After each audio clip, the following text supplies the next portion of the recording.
Hi everyone, second episode of the New Business Edition. I'm here to talk about mortgages. Right? For those who don't know what a mortgage is a long-term loan on a property. Property is house and land. You can get a mortgage on land, but that is for different reasons.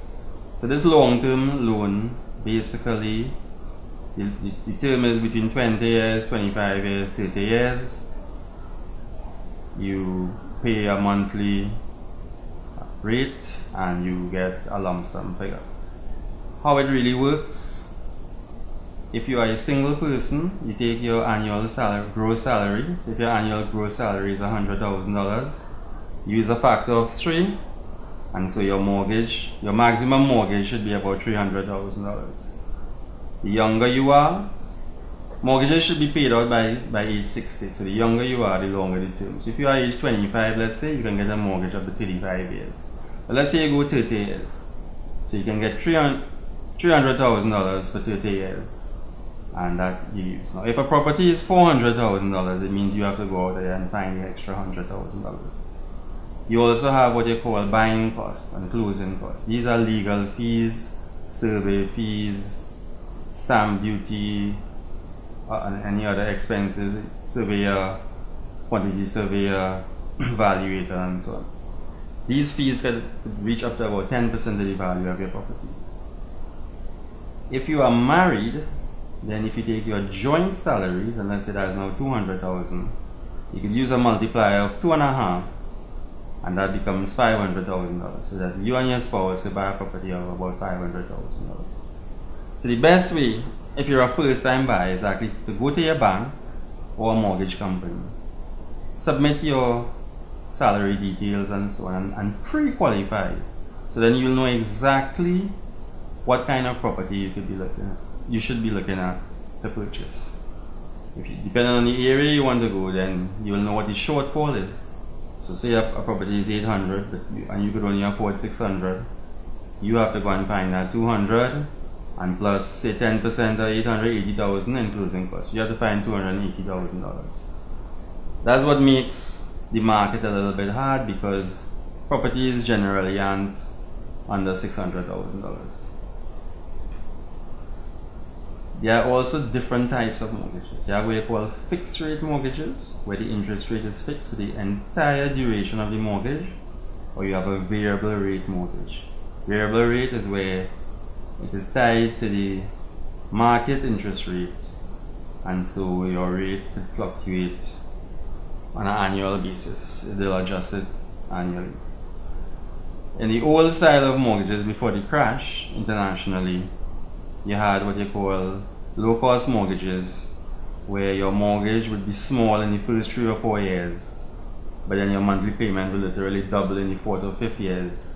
And if you couldn't manage, you would lose your property. Right? We don't have those mortgages anymore, because if you read the newspapers globally, the mortgage market has been turned upside down, and so they've gone back to the old style, using the multiples, checking your ability to pay. Now when I use the multiples of 3 and 2.5 and so on, that is for all your loans. So if you have other loans, that multiple will actually be less. So the advice would be, have no loans when you go to get a mortgage. And then what you do is you can take the loan afterwards to buy a little car or to furnish your house or stuff like that. It's a very it's the biggest investment you will make in your life, buying your house to live in. If you can take a mortgage to buy a second and third property, those mortgage rates tend to be higher, because this is now an investment. So that is really more like a loan, and you would be paying a different rate. Basically, remember the factors: single, 3 times the gross salary, annual salary; married, 2.5 times. The younger you are, the longer the term, anywhere between 20 and 35 years, and the interest rate varies depending on the bank or institution you go to. That's it. Thank you very much.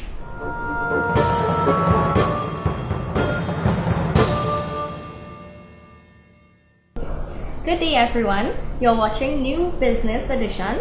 I'm Reisa Dookeeram from Atlantic Project Consultant Ltd. I work here as a project engineer.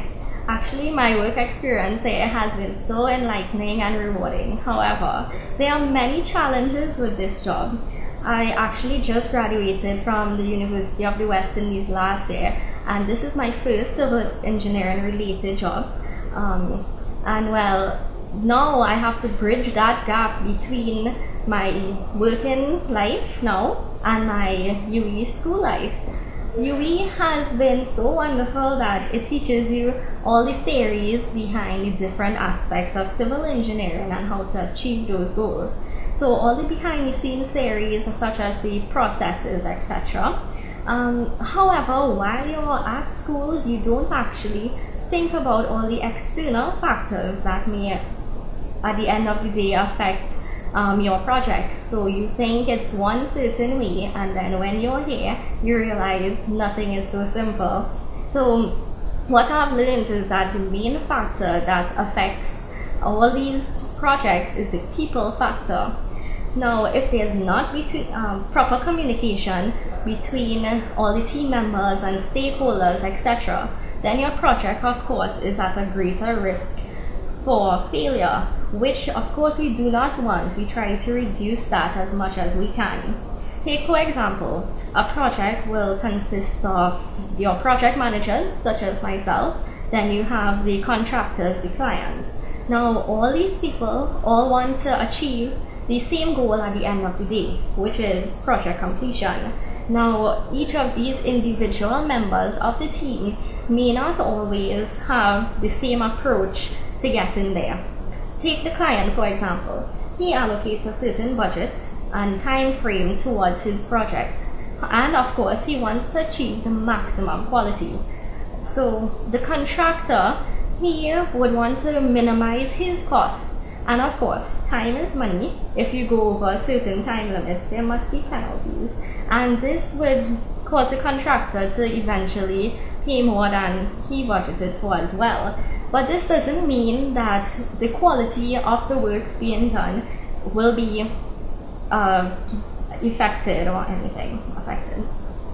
We as project managers therefore practice integrated management. We bridge the gap between all these team members, and as I said, communication is key. So we work with all the designers, the clients, the surveyors, everyone. We ensure that the design matches the client's budgets and executed to the best quality, and of course using the most practical, feasible approaches. Sometimes the client may want certain items done certain ways, but we as project managers must advise him to suit. Say at the end of the day he might have to pay more for maintenance works, etc. So we must advise. Also, we must be on site regularly to monitor the construction phase to ensure that that goes according to plan.